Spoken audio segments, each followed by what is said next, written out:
Ką čia veiki? Ką dar iškrėsi? Ar nepakankamai skaudinai Marisol? Diana, nesipyksiu šitą moterį.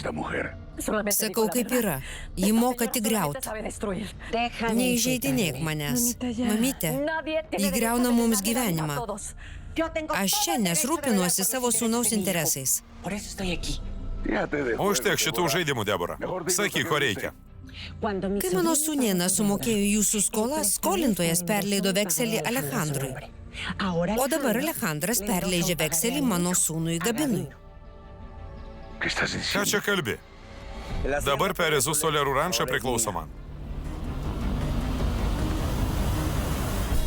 Turiu vekselį ir dokumentus.